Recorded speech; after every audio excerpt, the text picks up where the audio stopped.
Welcome back my YouTube channel. तो dear friends and dear students, आज हम जो हमारा नेक्स्ट टॉपिक है वो है जनरल साइंस का। ये कंपटीशन एग्जाम में बहुत पूछा जाता है, तो हम इसको शुरू करते हैं। वैसे तो बेसिकली ये सभी एग्जाम में पूछा जाता है, मगर कॉम्पिटिटिव एग्जाम में बहुत ज्यादा पूछा जाता है। किसी भी क्लास में या 12 तक ले लो तो सब में ये होता है। और कॉम्पिटिटिव एग्जाम की अगर हम देखें बात करें तो सबसे ज्यादा पूछने वाला ये जनरल साइंस है। तो हम इसको देखते हैं।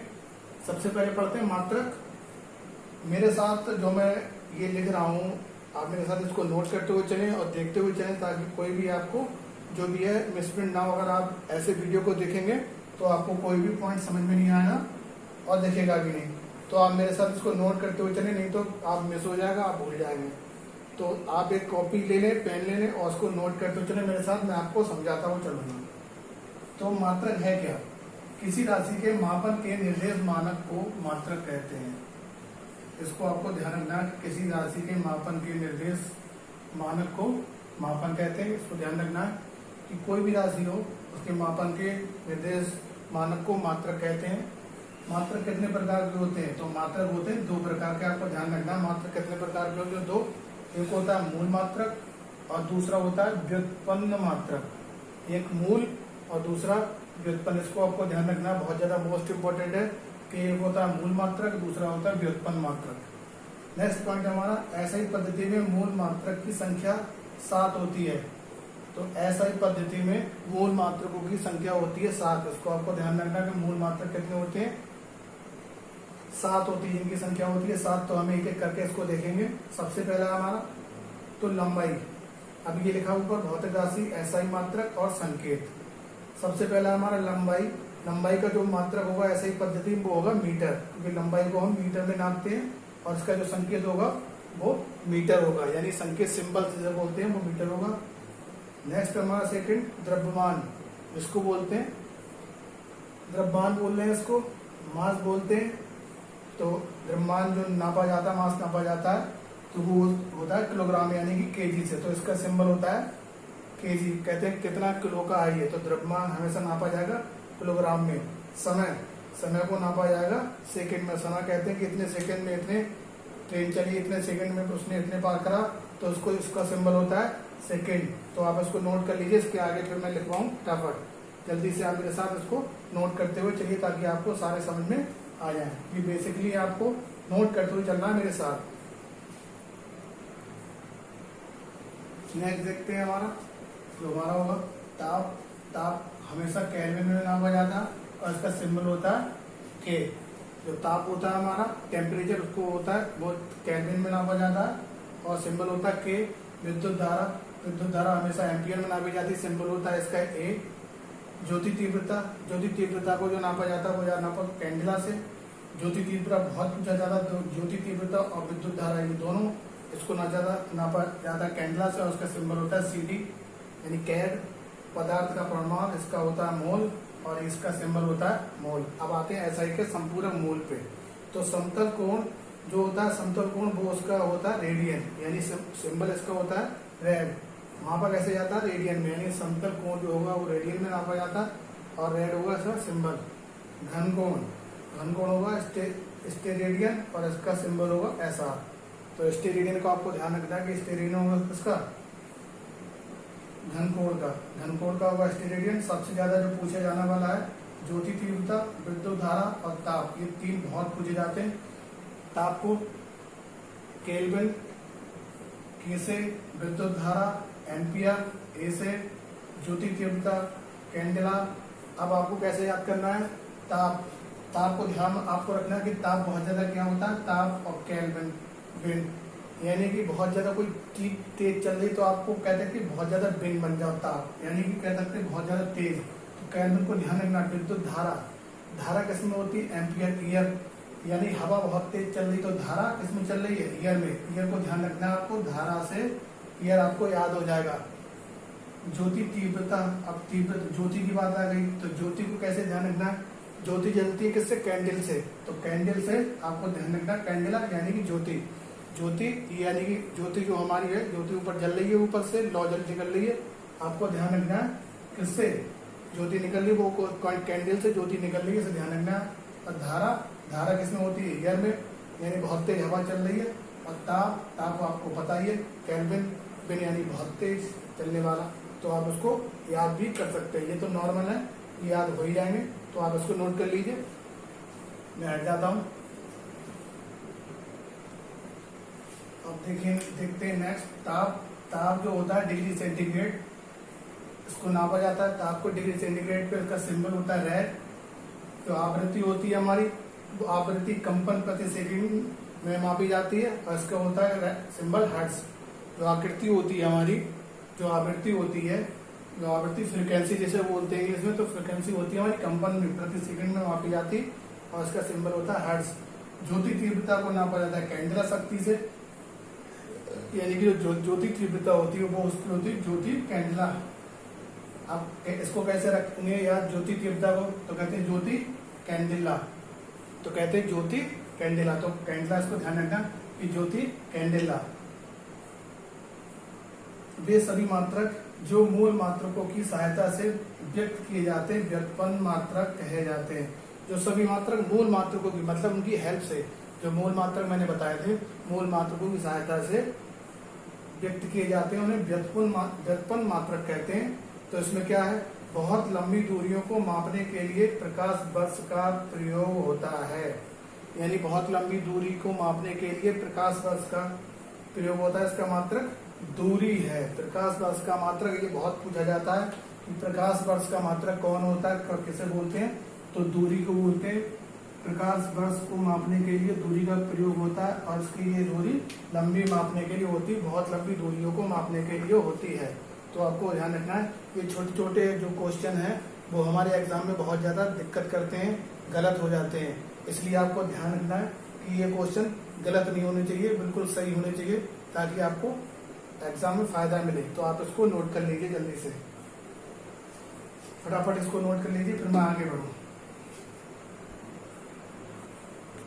आगे देखते हैं दूरी मापने के लिए। अब इसमें एक प्रकाश बराबर होता है 9.46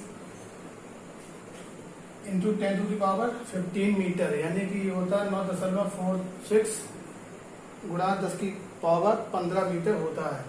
दूरी मापने के लिए सबसे बड़ी इकाई पारसेक होती है, इसको आपको ध्यान रखना। दूरी मापने के लिए सबसे बड़ी इकाई पारसेक होती है।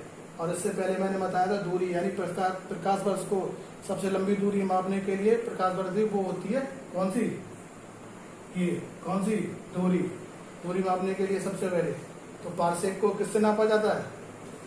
लंबाई के लिए। तो वो अभी मैंने इससे पहले भी आपको बताया था दूरी, तो आप इसको ध्यान रख सकते हैं। आगे हमारा है नेक्स्ट पॉइंट। तो एक पारसेक बराबर 3.26 प्रकाश वर्ष बराबर 3.08 इंटू 10⁻16 मीटर। अब ये जो है प्रकाश वर्ष, इसको आपको पढ़ना पड़ेगा।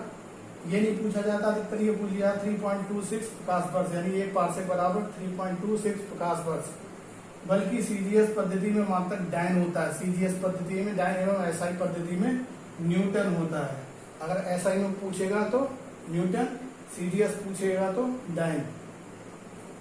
सीजीएस, अब इसको आप कैसे याद रखेंगे? आई, जब ये लिखा न्यूटन लिखा तो कोई आपके सर पे कोई चीज मार देता तो आप कहते हैं आई। तो आप उसको ध्यान रखना है कि ये एसआई पद्धति में न्यूटन, टन यानी टन घंटा बजा। जैसे कोई चपरासी आपके स्कूल में घंटा बजा रहा है टन, तो आवाज आ रही टन, तो आप उसके सर पे जैसे आप बाहर निकल के उसने अचानक घंटा बजा बोले, आप कहते आई।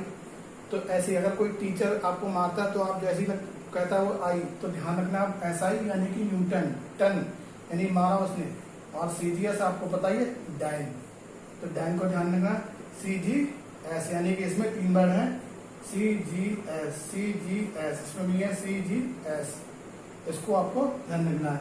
1 न्यूटन बराबर होता है 10⁵5 डायन। 1 न्यूटन बराबर होता है 10⁵5 डायन। कार्य का सीजीएस पद्धति में मात्रक अर्ग होता है एवं एसआई में जूल होता है। एसआई में जूल होता है, इसको आपको ध्यान रखना है। 1 जूल बराबर 10⁻7 अर्ग होता है। 1 जूल बराबर 10⁻7 अर्ग। ये नहीं पूछा जाता, अधिकतर ये पूछा जाता है एसआई में जो कार्य का मात्रक होता है वो कौन सा होता है, वो होता है जूल। ध्यान रखना, बहुत पूछा जाने वाला क्वेश्चन है कि कौन सा होता है कार्य का मात्रक, तो होता है वो जूल। कौन सा, जूल। कार्य का मात्रक होता है एसआई में जूल और सीजीएस में अर्ग, सीजीएस में अर्ग और उसमें होता है जूल। सबसे ज्यादा पूछे जाना, बहुत ज्यादा पूछे जा रहा है जूल जूल जूल, तो इसको ध्यान रखना है आपको, एसआई में जूल। क्योंकि जो लोग जैसे बहुत अच्छा काम करते हैं, जैसे एसआई लोग होते हैं तो बहुत अच्छा काम करते हैं, तो उनके ऊपर फूल, तो आप इसके फूल से निकाल देना कि जूल, यानी कि फूल तो जूल, फूल तो जूल, तो ऐसा ही हो जाएगा हमारा। एसआई यानी कार्य, कार्य करेंगे अच्छा तो फूल यानी कि एसआई जूल, इसको आप नोट कर सकते हैं। नेक्स्ट देखते हैं हम 10 की घात पूर्व प्रत्यय या प्रीफिक्स या प्रतीक सिंबल जिसे बोलते हैं। माइनस में वैसे नहीं पूछा जाता, तो इसको देख लेते हैं। 10 की घात 18 एक्सा बोलते हैं, 10 की घात 18 को एक्सा, इसका सिंबल है ई। 10 की घात 15 पेटा बोलते हैं इसे पी, बाकी सब पेटा टेरो, ये X E P T G M के हेक्टा और 10 डेका, तो इसको आपको याद रखना। 10 की घात 18 को एक्सा बोलेंगे, 10 की घात 15 को पेटा बोलेंगे, 10 की घात 12 को टेरा बोलेंगे, 10 की घात 9 को जायगा बोलेंगे, 10 की घात 6 को मेगा बोलेंगे, 10 की घात 3 को किलो बोलेंगे, 10 की घात 2 को हेक्टा बोलेंगे हेक्टो, और 10 की घात 1 को डेका बोलेंगे। माइनस ऐसे जैसे इसमें मैं लगा दूं माइनस माइनस माइनस माइनस, तो ये एग्जाम में नहीं पूछे जाते, इसलिए मैं इनको नहीं लिखवा रहा हूँ। आप जो पूछे जा रहे हैं वही मैं लिखवा रहा हूँ, तो आप इनको ही ध्यान रखना, इनको आप नोट कर लीजिए कि सबका सिंबल मैंने बना दिया। बस इनको क्या करना, घातों को आपको देखना है। 10 की घात 18 को एक्सा, एक्सा आपको एक सीरीज में आप कर लेना, कुछ नहीं करना, 18 से चलना है और नीचे, या नीचे चलो, नीचे से चलोगे तो डे हे के में जे टे पे ए, ऐसे भी कह सकते हैं एपेटे, जैसे एपेटे जैमेकी, एपेटे जैमेकी और हेडे, जैसे मैं बता दे रहा हूं, ए पेटे जय में की हेडे, एपटे यानी कहते हैं एपटे जैमे की हेडे, आप कहते हैं एपटे जैमे की हेडे, तो याद हो गया एपटे जैमे की हेडे। दोबारा फिर बोलो, एपटे जेमे की हेडे, एपिटे जेमे की हेडे, हेडे मतलब सिर। बोले एपिट गए, बोले एपिटे जमे खूब जमे, एपिटे जमे की हेडे, तो आप उसको ध्यान रखना। चाहे नीचे से चलो चाहे ऊपर से चलो, ऊपर से चलोगे तो इधर से चलना पड़ेगा, नीचे से चलोगे तो इधर से चलना पड़ेगा। 18 से शुरू कर लो 1 तक, 18 15 12 9, अब इनको आपको ध्यान रखना है, 1 2 3 6 9 12 15 18, तो इसमें 1 के बाद 2 आएगा, 2 के 3, 3 के बाद 6, 6 के बाद 9, 9 के बाद 12, 12 के बाद 15 18, इनको आपको याद करना पड़ेगा, तो आप इनको नोट कर लीजिए, ट्रिक मैंने बता दी, नोट करिए। नेक्स्ट देखते हैं अदिश राशि गति देखते हैं सबसे पहले, तो अदिश राशि देखते हैं।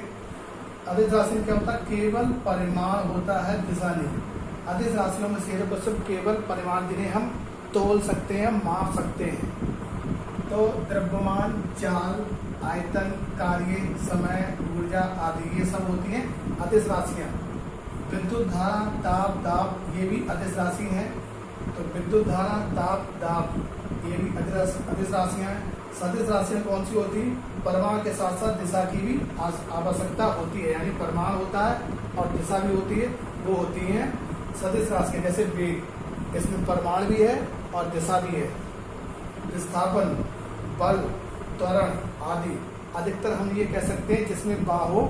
वैसे एक मैं ट्रिक बता रहा हूँ, जैसे जिसमें बा दिखे आपको तो वो होगी सदिश राशि, जैसे इसमें भी बा आपको दिख रहा है, और वैसे तो इसमें भी दिख रहा है, इसमें भी बा दिख रहा है, इसमें भी बा दिख रहा है, इसमें भी दिख रहा है, तो कहीं कहीं आप देख सकते हो। जैसे आप बाई चांस भूल जाए, मैं नहीं कर रहा हूँ कि आप इसको ट्रिक से करें, इसको आप पढ़ें ताकि इसको आपको याद हो जाए। तो दूरी एक सदिश राशि है, ये हमेशा पॉजिटिव होती है दूरी, तो दूरी जितनी भी होती है क्या होती है, पॉजिटिव। एक निश्चित आयतन या इससे कह सकते हैं निश्चित दूरी को चलने के लिए, निश्चित दूरी को मापने के लिए जिसकी आवश्यकता होती है वो दूरी कहलाती है। दूरी हमेशा क्या होती है, पॉजिटिव होती है। और मैंने बता ही दिया कि वेग, विस्थापन, बल, त्वरण। तो अब कैसे याद रखेंगे? वेग, बस इसमें है नहीं, बस ये बस और पथ। इसको ये जो सदिश राशि मैंने बताई है, वे मीन्स वेग, बस मीन्स विस्थापन, वे मीन्स बल और ता मीन्स त्वरण। इसमें देखो कहीं होगा नहीं, द्रव्यमान, चाल, ये कहीं है नहीं, वे कहीं है नहीं, वो तो बी है। इसलिए मैंने बता दिया आपको। तो किसे याद करना है? सदिश राशियों को याद करना है। ता है, दा है, बस विद्युत धारा में परमाणु दिशा दोनों होती नहीं है ना। तो परमाणु दिशा होती है क्या? दिशा हो सकती है, परमाणु तो होगा नहीं। तो इसमें आपको ध्यान रखना है। तो मैंने बता दिया बेबस पथ, आपको ध्यान रखना है बेबस पथ। एक ट्रिक आप बना लो, बेबस पथ। जैसे वेग, विस्थापन, बल, त्वरण, वेग, विस्थापन, बल, त्वरण, वेग, विस्थापन, बल, त्वरण। इसको आपको ध्यान रखना है, नोट करो जल्दी से। नेक्स्ट देखते हैं विस्थापन। तो विस्थापन ये क्या है? तो विस्थापन में देख लेते, एक निश्चित दिशा में दो बिंदुओं के बीच की लंबवत दूरी, और इसका जो एसआई मीटर जो है, इसका मात्रक है वो मीटर है। यानी कि जो एसआई है इसका मात्रक वो क्या होगा? मीटर मात्रक होगा। एक निश्चित दिशा में दो बिंदुओं को, मतलब दो बिंदुओं को, एक निश्चित दिशा में दो बिंदुओं को मिलाने वाले, इसका जो मात्रक होगा वो क्या होगा? वो होगा मीटर। इसको आपको ध्यान रखना है। विस्थापन क्या होता है अगर पूछ ले तो मीटर। चाल क्या होती है? किसी वस्तु द्वारा प्रति सेकंड में चली गई दूरी। चाल का जो फॉर्मूला होता है, चाल बराबर दूरी बटे समय। यानी कि इसको क्या बोलते हैं? चाल को स्पीड, दूरी कितनी होती है? अगर जैसे मैं बात करूं कि समय, कहीं कोई फॉर्मूला होता बना हुआ, तो किस तरीके से इसको लिख देंगे? चाल बराबर दूरी बटे समय। इसको टी लिख दिया, इसको कहीं डी लिख दिया, डिस्टेंस, इसको स्पीड लिख दिया। तो इसको चाल के लिए वैसे तो भी फॉर्मूला फिट करेंगे ना, तो जितने भी वैसे ये भी लगा सकते हैं, लगता है यही है। वो तो अलग अलग कॉम्पिटिशन में पूछा जाता है कि किस तरीके से कौन सा क्वेश्चन पूछ रहे हैं, कौन सा नहीं। तो आपको ध्यान रखना है, चाल बराबर दूरी बटे समय होता है इसका फॉर्मूला। आप ये फॉर्मूला लगा सकते हैं। तो नेक्स्ट है हमारा वेग। वस्तु के विस्थापन की दर को या निश्चित दिशा में प्रति सेकंड वस्तु द्वारा तय की गई दूरी को वेग कहते हैं। यानी वस्तु के विस्थापन की दर या निश्चित दिशा में प्रति सेकंड वस्तु द्वारा तय की गई, प्रति सेकंड। और इसका और ये जो वेग है वो है कैसी राशि? मैंने बताया था, अभी एक ट्रिक बताई थी, बताइए आप कैसी है? ये सदिश राशि है। एक मैंने ट्रिक बताई थी, तो ये एक है सदिश राशि। मैंने कहा था इसलिए आप नोट करते चले। तो इसको ये है सदिश राशि। तो सदिश राशि इसको एक को कहते हैं, तो इसको आप नोट कर लीजिए। इसके बाद में और दो पॉइंट हैं, उनको हम नेक्स्ट लिखेंगे। तो नेक्स्ट देखते हैं हम त्वरण क्या होता है। तो किसी वस्तु के वेग में परिवर्तन की दर को त्वरण कहते हैं। किसी वस्तु के वेग में परिवर्तन की दर को क्या कहते हैं? त्वरण कहते हैं। और ये है क्या? त्वरण सदिश राशि है। मैंने इससे पहले भी लिखवाया था कि ये क्या है? सदिश राशि है। तो उसको ध्यान रखना, किसी वस्तु के वेग में परिवर्तन की दर को क्या कहते हैं? त्वरण कहते हैं। वृत्तीय गति पर आ जाओ। जब कोई वस्तु किसी वृत्ताकार मार्ग पर गति करती है तो वृत्तीय गति होती है। यानी ये सर्किल ले लो कि जब कोई वस्तु किसी वृत्ताकार मार्ग पर गति करती है, अब कोई वस्तु है, तो मैं वस्तु कोई ले लूँ, जैसे यहाँ है, तो वो अपने वृत्ताकार मार्ग पर गति कर रही है। तो ये गति कर रही है ना, तो उसको बोलते हैं वृत्तीय गति। अपने वृत्त पर गति कर रही है तो उसको बोलते हैं वृत्तीय गति। किसी वस्तु के वेग में परिवर्तन। अब ये त्वरण कैसे? जैसे किसी वस्तु है, अभी ये वस्तु है, मान लो सपोज दैट ये वस्तु है, अब इसका वेग है, अब ये इधर जा रही है, अगर से वेग में त्वरण यार ये परिवर्तन हो जाएगा तो इधर चली जाएगी। ये बॉल ले लो, मैंने बॉल फेंकी और ये इधर चली गई और सपोज दैट ये इधर चली गई, तो उसको क्या होगा? ये त्वरण परिवर्तन हो गया ना, तो त्वरण बोलते हैं परिवर्तन को। और तब तक आप मार्ग पर कोई वस्तु हो तो उसको वृत्ति गति बोलते हैं, तो उसको आपको ध्यान रखना है। बाकी जो भी नेक्स्ट पार्ट होगा हम बहुत जल्दी करेंगे, क्योंकि एकदम ऐसा नहीं कि मैं आपको एकदम पार्टों में डिवाइड होगा, क्योंकि वीडियो बहुत लंबी हो जाएगी, इसलिए पार्टों में बनाना पड़ेगा। आराम से धीरे धीरे चलेंगे ताकि आपको समझ में आता रहे। पॉइंट्स को नोट करते हुए चलना, और चैनल को जरूर सब्सक्राइब कर लेना। रेड कलर का बटन लगा हुआ कोने में, उसको प्रेस कर लेना। एक एक करके जितनी भी बारीकियों से हम पढ़ते हुए चलेंगे, तो ठीक है। आप क्या करना है, सब कुछ बारीकियों से धीरे धीरे पढ़ते हुए चलना है, आपको ध्यान रखना है। सब कुछ एक साथ नहीं हो सकता, आराम से पढ़ेंगे तो बेस्ट ऑफ लक।